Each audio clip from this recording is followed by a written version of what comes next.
What I'm about to tell you is not only interesting, but also useful. Trump has, well, I would say, an absolutely amazing ability to verbalize what we think and then do what we talk about.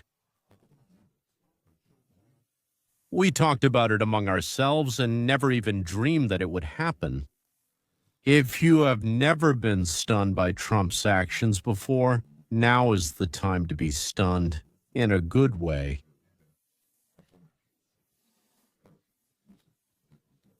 His executive order, although not yet legally formalized, currently reads as follows. If you hate America, get out. Go sit in your stinky, Uganda, Somalia, Russia, yeah. And hate as much as you want. Yeah, Russia is also a stinky hole, just glamorously sprinkled with gold in Moscow and St. Petersburg. But under that gold, it's all rot and filth. Write as much as you want that I hate the swamp I was born in. For some reason, I call it my homeland. The one that raised and educated me, taught me, and brought me up. This is my homeland. Also say that it taught me to love the people who imprisoned and killed most of my relatives in prisons and camps. You can't even imagine how much I hate, I don't love. No, how can you not love your homeland? No, you're wrong. I hate all of your KGB types, Gudkovs, Shvetsovs, Putins, Kasparovs, Fagins. And that one, what's his name? Major Morta, who's sitting in France. And that one who broadcasts, Slidenki, that one. No, I'm not talking about Cymbalyuk, not about Gordon, not even about Belkovsky. I'm not even talking about Bykov. I'm saying he's not in France. And also Zhernov too. No, he's Zhernov. Zhernov, it's all the same. But let's move on to ours, to our local Govnyuchka. And to avoid offending women, to the female Govnyuchkas too. There, and not just to Russian speakers. Yes, they all have lying and filthy tongues. And with a Ukrainian accent, or a Somali accent, or a lower Palestinian accent, who cares? Some people speak without an accent, but those were born here and have a constitutional right. The right to talk absolute nonsense almost without consequences. Well, except for, things like outright calls, like, don't follow the orders of the commander-in-chief, for example. Today is Friday, November 28th, and President Trump announced an update to his immigration policy yesterday detailing who will be affected by these changes. Everyone who entered under Joe Biden, Trump says, we will deport all of them. The mainstream media are outraged. As you can probably imagine, we also have brand new footage of the Afghan shooter, one of more than 90,000 Afghan citizens that Biden led into the United States. Trump is stopping incoming citizens from 19 countries. The list has been determined, but it may be expanded. He is going to review green cards from 19 countries, as you can see on the screen. 19 countries from Africa, the Middle East, and some from South America. Evan, how will he be able to implement this? Because they're also talking about a loyalty check. It's true that they're going to implement all this and get rid of people who will have green cards. You're here legally, the government issued them legally, and you're legally allowed to be here. I don't think the president can just kick out people who have been granted the right to be in the United States by a court or immigration authorities. But, and here's where it gets really interesting. Thank you. But what if this person demonstrated, well, let's say thank you, went to a rally for Hamas or for Putin? Yes, we've had those too. We went. Or didn't let Jews into universities, came here on, well, a student visa, and didn't let American Jews into American universities. Or they stirred up rebellion against a legitimately elected president, lied relentlessly right here on the internet about Trump to illegally interfere with the elections. What if these people lied all the time? about how Putin helped Trump get elected. They didn't have any materials. They just listened to some radio, some television, and without any facts, they lied. That's a typical scheme. One steals, another hides it, and a third resells it. Everyone is guilty. So I still remember a few of those Russian-speaking heads supposedly. Well, between their ears, of course, it's not really a head, it's something else. It just looks like a head, a talking head. They told us that Trump raped a woman, I think, 38 years ago in a fitting room during working hours in a department store fitting room. So Birnbaum, what's his name, Bergov, Goodman, I think, yes, if I'm not mistaken. Well, somehow as a New Yorker I should have remembered, but it just slipped my mind. I lived in New York for years. What if they were making false statements on air in advance to deceive voters pursuing their own political agenda? And what if these are people like, the ones with 2 or 3 houses like Sontsev, that's his last name, right? Who don't have a residence card, for example, or someone who has one but doesn't have citizenship yet? What if the migration office gets a paper about them? A teleo? With links, you mean, to articles and videos that they're now hurriedly scrubbing from the entire internet? But they won't be able to. Do you think they'll be allowed to stay here or, well, there? Or with a gentle nudge of a boot to the tailbone, they'll be sent back to their homeland, the one that raised them? That's it. They were raised as creatures and broke out to be more independent here. Subtitles, in my view, encourage independence. Our elections with our own money. They tell us what idiots we are. Thanks to Trump, we won't be idiots anymore. President Trump is changing his immigration policy, announcing last night on Thanksgiving that the only thing that will fix this is reverse migration, the process of returning all individuals or groups to their places of origin, including millions of legal migrants who were given special protection by the Biden administration. Let me explain. During Biden's time, with just a stroke of the president's pen, supposedly Biden's, millions entered the United States. But this was not a law approved by Congress, it was something signed. I'm trying to come up with a term, an epithet for President Biden. Never mind. Sleepy Joe is the nicest thing you can call him. An executive order signed by Sleepy Joe, which means it can be overturned with the stroke of a pen by another president. I don't know about the Russians, but this could directly affect Ukrainians. They came here and started deceiving the immigration service, lying about their income. So they bragged to their friends by email about how they're deceiving America, how everyone here is a sucker, how they're fooling those idiot Americans.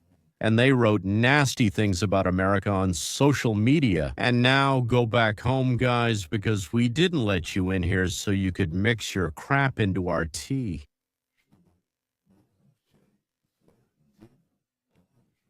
So, the terrorist attack committed by this Afghan citizen who previously had ties to United States intelligence and was hired by the CIA during the war on terror in Afghanistan.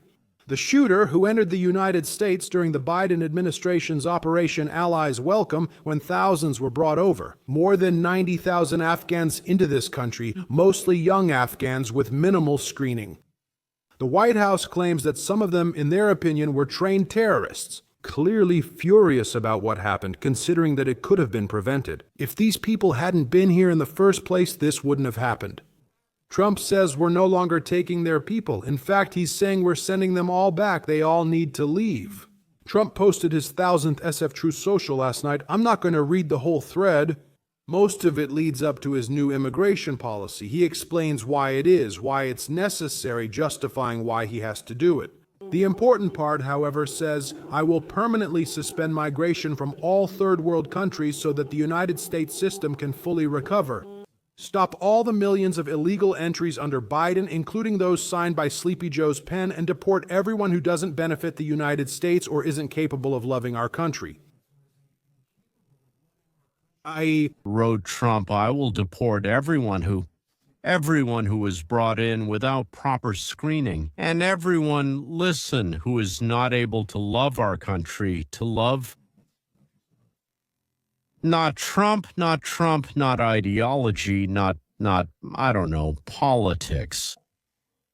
If you are not able to love, then the place you were allowed into, the place you were striving for, then we, well, absolutely don't need you.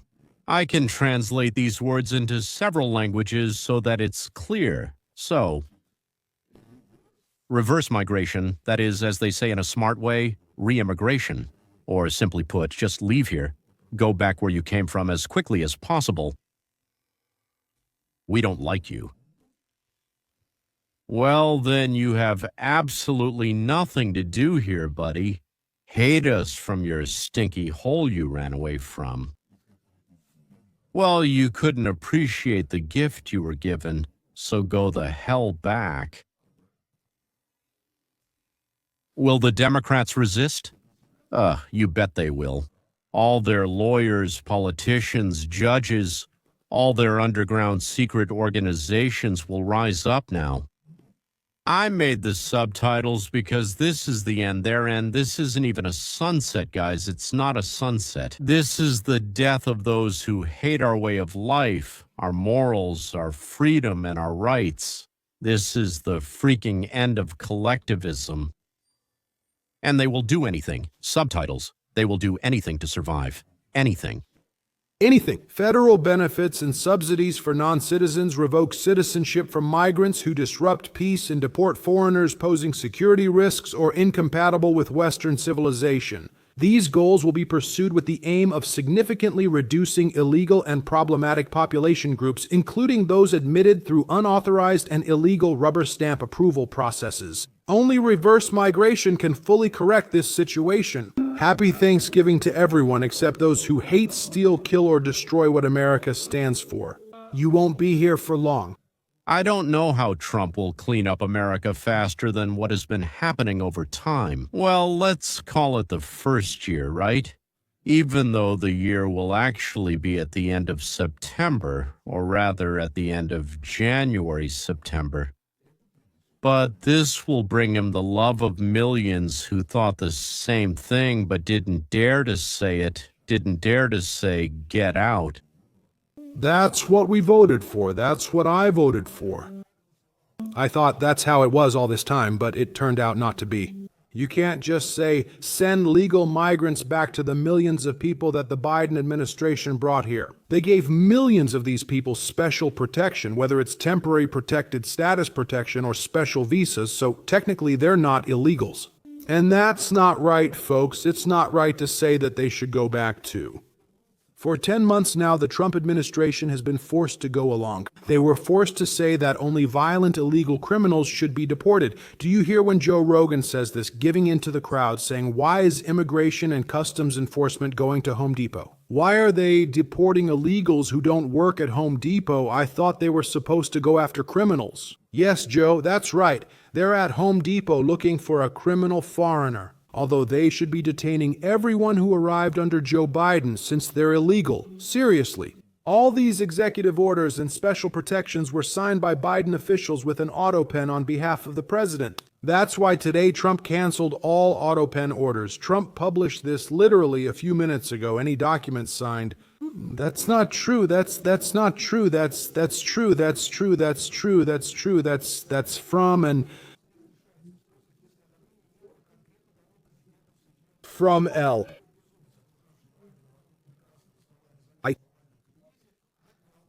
Lintel sounds like no to daming.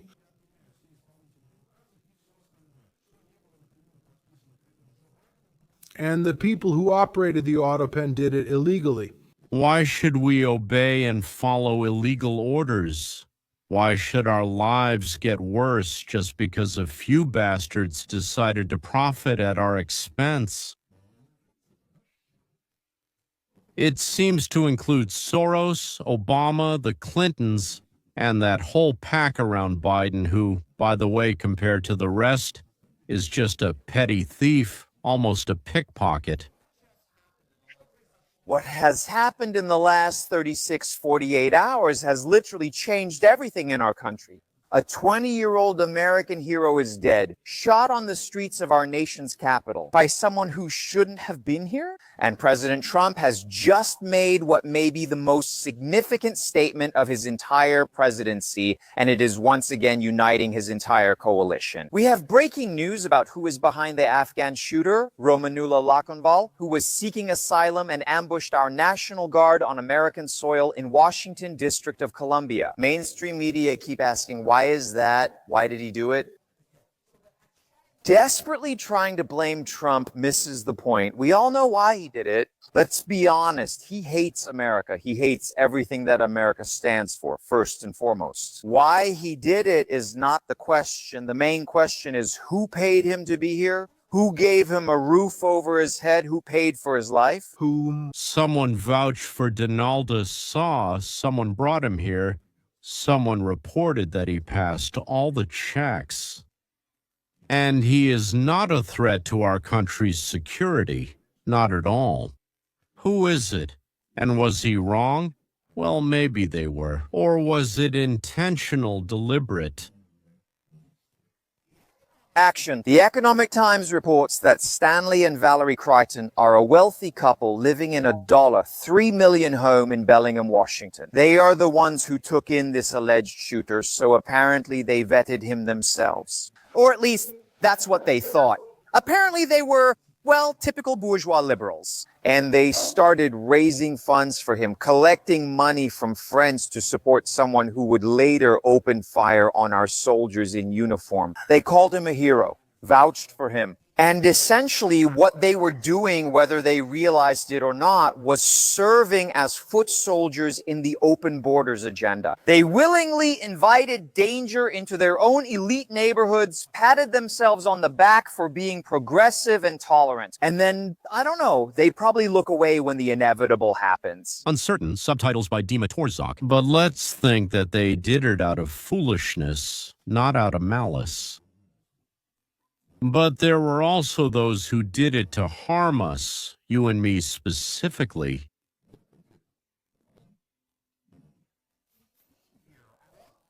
He came here after Biden's catastrophic withdrawal of troops from Kabul, which led to the deaths of more than a dozen American service members. And then they launched Operation Welcome Allies, one of Biden's new operation names. These bills are always the opposite of what they're called. The Inflation Reduction Act actually increased it, since it was just a fund and a handout for the new Green Deal. Obama's Affordable Care Act made healthcare even less affordable. They always name these bills and operations the opposite of their inevitable effect.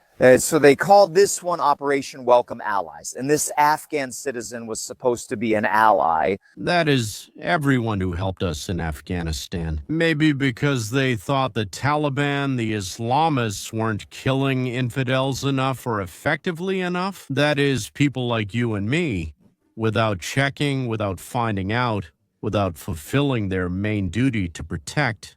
People like you and me. Start, as far as I remember, 79-97. Some incredible number of people, just those who helped us in some way, or so to speak, were, well, what you might call killers on the American payroll. They were let into our home, to our children. So who should we thank? Who do you think is funding the huge networks of NGOs that take these people in and send them to your cities?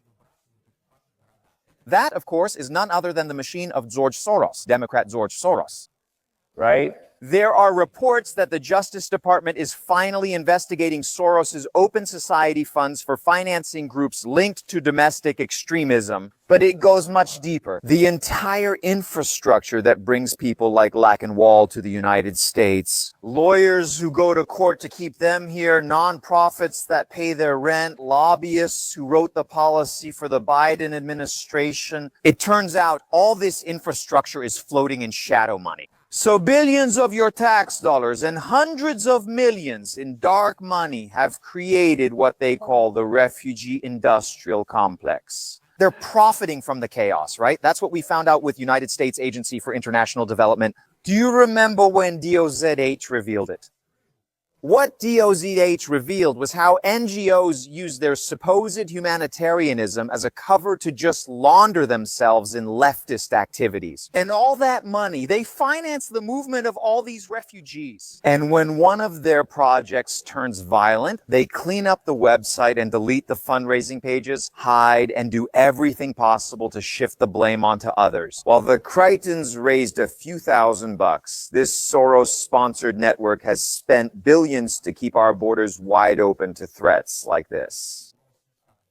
They paid for lawyers, they paid for lobbyists, and in the most literal sense, I think you could say they paid for the bullet. They paid for buses, planes to transport illegals from the border, that is, to the United States. Or they take them from Mexico or Venezuela, put them on planes and bring them here. They used officials to take our money in order to bring Afghans here. Samolitsev, Haitians. All these people don't understand our freedom or our republic. They don't care about our beliefs or our morals. You know, when they come, little by little, they blend in. But when they all come together, they stick together, and together they don't care about anything except milking us. Because they're jealous of us, of course. Naturally, they're jealous of us and want to live like we do. Immediately, they go to mop the floors and hate everyone who gives them these miserable wages. The more of them there are, the more they gather together, the more they hate us. Who wants to harm us? Not everyone who came here, so let's not say all. That's not accurate, Trump said loudly and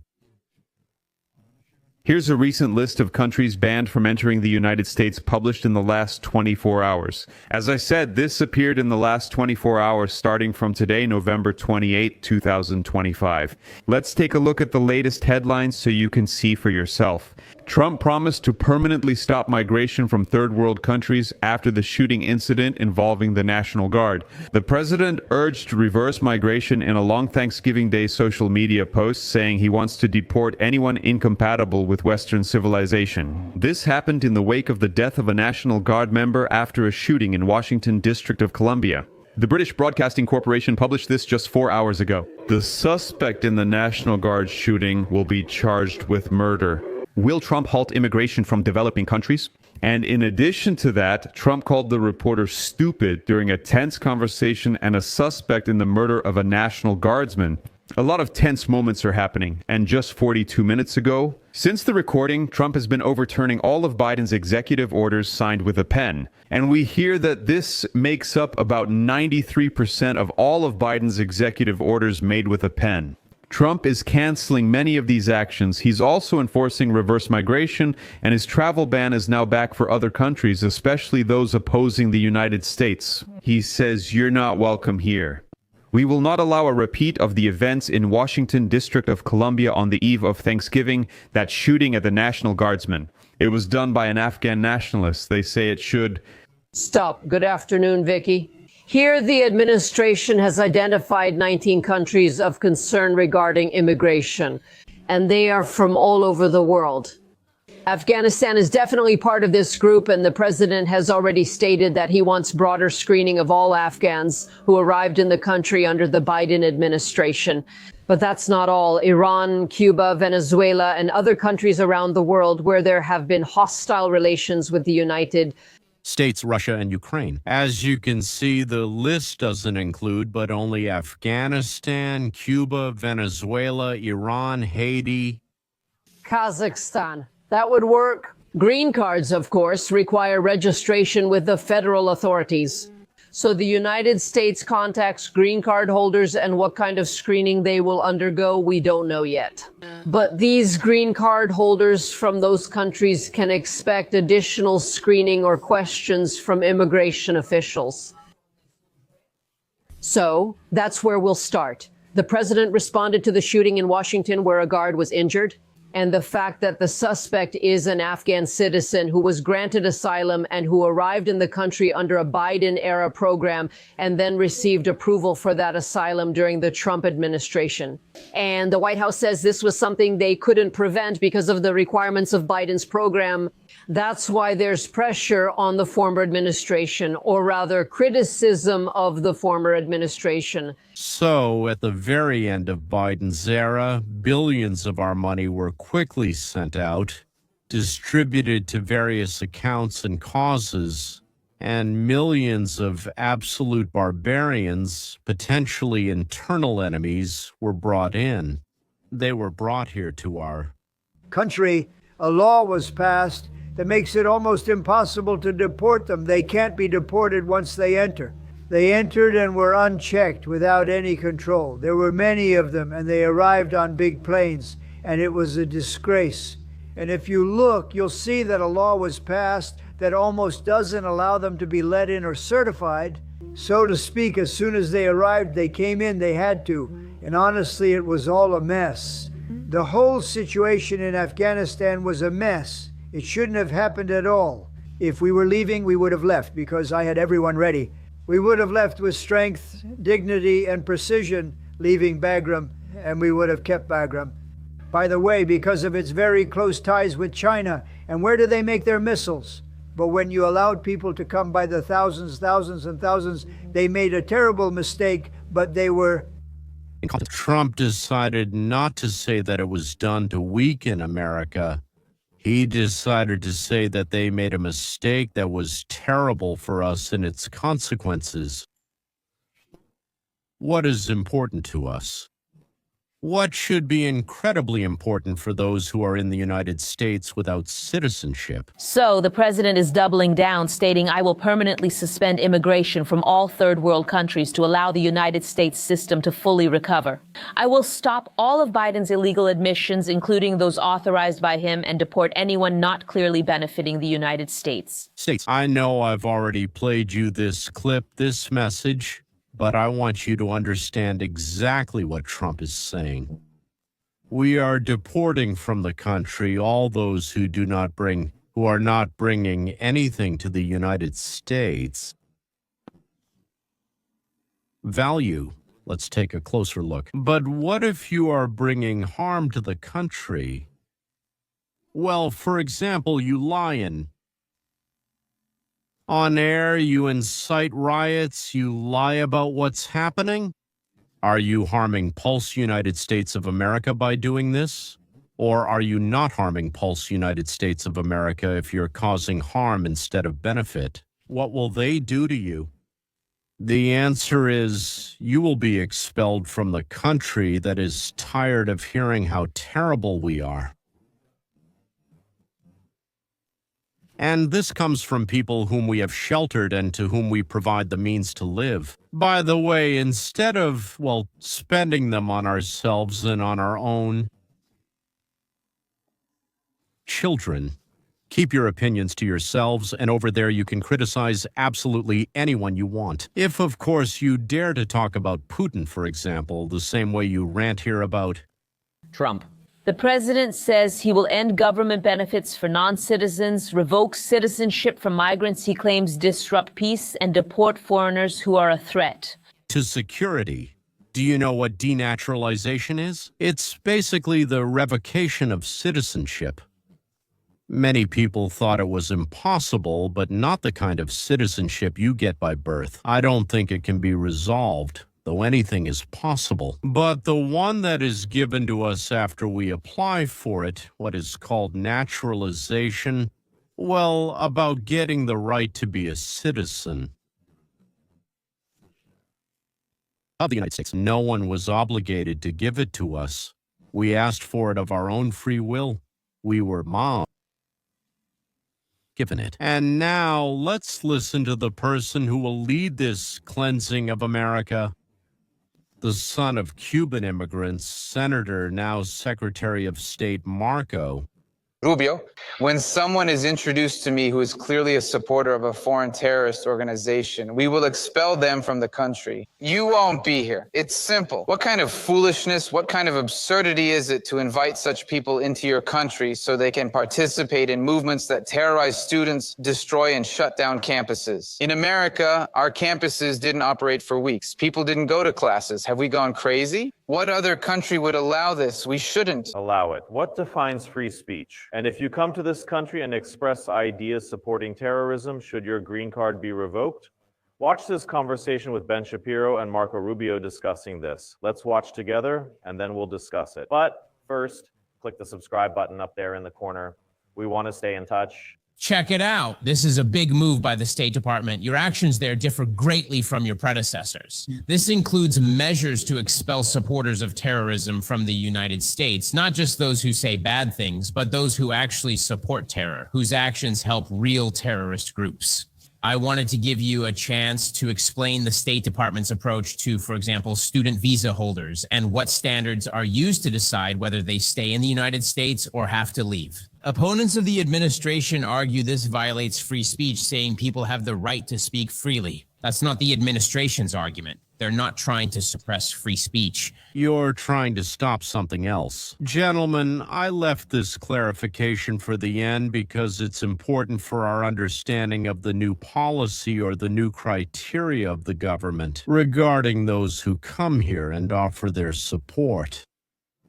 The destruction of our society, the destruction of our ideals, our principles. Before we used to endure, as I already said, but now that's it. It's over. Let's get to the point. No one is entitled to a United States student visa. It's neither a constitutional nor a legal right. Every day, consular officers on site deny people visas during personal interviews for a variety of reasons. Because we believe you will overstay, because we believe your relative is a member of a drug cartel. We deny visas worldwide every day. No one has a right to a visa. Let's start there, because I hear people say that you are entitled to a visa unless we find a reason to refuse. That's not true. The burden of proof is on you. Suppose you approach a window anywhere and say, I want to study at a United States university. And during the interview, it turns out that in your opinion, Hamas is a good group. We probably wouldn't let you in. I hope we don't let you in. Okay. But let's suppose we don't ask you that question and you enter the United States on a student visa and suddenly it becomes obvious that you think Hamas is a good group. Well, then we should revoke your visa. Basically, if we would have denied you, if we find out something about you here that would have made us deny you a visa when you were abroad, that's grounds for revocation. It's not in the interests of the United States, not in our foreign policy interests, not in our national security interests. Inviting people to our universities who will not only study physics or engineering, but also incite movements that support and justify foreign terrorist organizations committed to the destruction of the United States, to the murder and abduction of innocent civilians, not only in Israel, but anywhere they can reach them. Get to them. You came to study in the United States, but decided to protest against our ways. Go back home to Bangladesh, Romania, Zanzibar, Kuwait, and protest from morning till night against whoever you want. But here you came on a student visa to study, so shut up and study.